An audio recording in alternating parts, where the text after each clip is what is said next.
I'm Turk Strawman at the Ranky Ramatraka. Thank you for selecting this video on the second half of your life. Before I continue, if you haven't subscribed to this channel yet, now's your chance to do it. What for? So you can activate the notification bell feature and be apprised of my new uploads. That's what for. Share the joy of this channel with others. Second half of your life.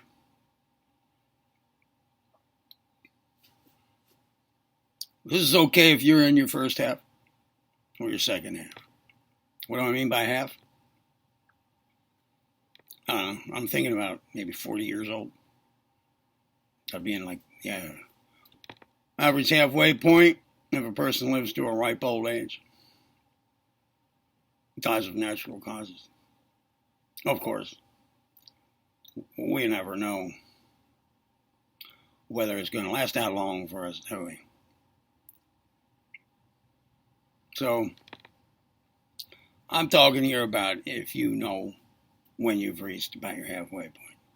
Or you can just assume it. If you reach 40, 45 years old, you can just assume that's the halfway point. I mean, you're not going to, chances of you living longer than 90 aren't that great right now. So. All right. Is there really a difference between the first half and the second half? If you're in your second half right now, you'd probably say, yeah. If you're in your first half, you're going to say, well, I haven't experienced that yet, but, I can imagine. But either way here. Have you given much thought to what that turning, that halfway point, what it does? Do you think there should be a different mindset in your second half than there was in the first half?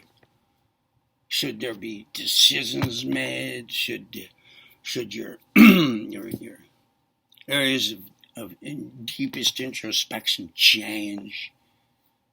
Should this be planned out by you, thought of ahead of time? Things like that. I think many people don't really think into it that far. Well, what does that midpoint mean? What's it mean for women? Let's start with something really, really blatant. The change of life. What a hell of a thing to call it. Menopause. The change of life.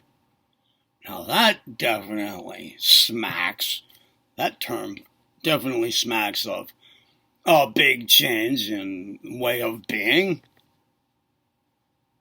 From the first half into the second, and then the second half, right? Change of life. Whoa. Okay. Menopause. Yeah, that's a pretty big change. I mean, biologically, females,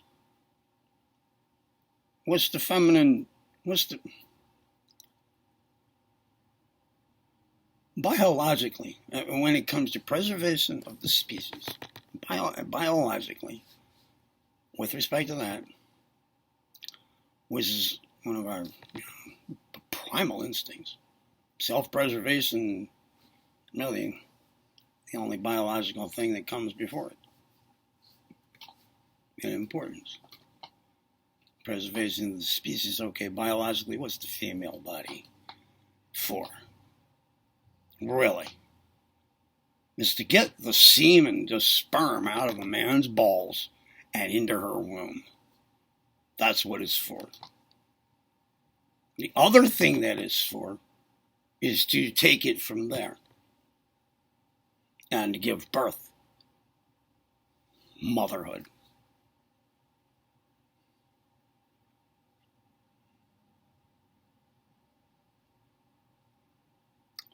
Her core function is motherhood. That body, that female body. Right? But then in the second half of life, that's done. So what is the woman for after that? What if she's no longer, if she no longer is available for motherhood, now what is she available for? I mean, who does change of life? Okay, her life was that, but now what is it? I'm just trying to make an immediate point that there is a big change there. I think that makes it pretty clear. There's a big change.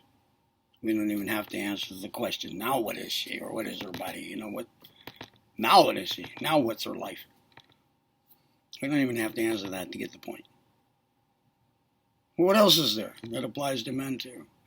Well, when you get to the halfway point, you now have experienced, you have memory or conscious waking experience with the same I am involved in the whole thing, like since birth up till the midway point, you now have experienced that duration of time. You were incarnate during it. You've been sentient. The physical senses, the whole shebang here, for that long. The rest is at the most going to be that long. So you can easily imagine it. You can easily mentally picture it, mentally comprehend it. And every day from that point forward means that there's one day more in what you've experienced and one day less in what you have left to experience. No matter how many days there are left to experience, you already know how long that's going to last. You already have experienced that amount of time. You can really, directly identify with any of those durations that are the possible number of days left in your life. Before the midway point, you couldn't do that. Because what lie ahead, as far as you knew, was, a greater number of days than the number you have already experienced. You didn't have direct access to how long that is. So, if you don't go through some kind of a change, what you're going to focus your mind on now, how you're going to deal with that at that turning point. Decisions to make. You want to live the second half with these other factors going on? I only named two. One for women and one for men and women. There are other things. But I gave you just two really basic ones. What are you going to focus your mind on? What kinds of things are you going to have to resolve, come to terms with? Do you want to carry burdens and regrets from the first half all the way through the second half? Or can you turn the turning point into also a division with respect to stuff like that? So that you don't carry any emotional baggage into the second half that you acquired and carried through your first half. You're going to have a way to do that. I guess you got to think about that and make plans for it. Do you really want that second half to be crowded with that stuff that's from the first half? There are a lot of considerations coming into your head right now, maybe, if you've been really listening. There are mine right now, but this is not the time or place to go into them all. Because this is a huge thing. We could go on about this, get into more details about it for a good while here, a few hours. I'll let that up to you. So I guess if I were to wrap it up in one question for you, that question might be something along the lines of, you're saving for your retirement. You got your 401k. You have buried treasure now somewhere.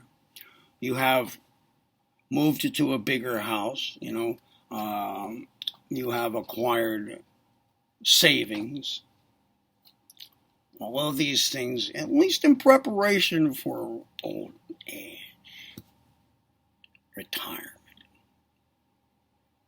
Right? What are you doing to prepare for where your head should be at when you're that old, when you get to that age? What are you doing now to prepare for that? I mean, what do you want to be the content of your head, of your mind, of your thought world later in that second half? Are you ready? Are you prepared? Do you have a plan? What if there are things you could be doing now to make that work?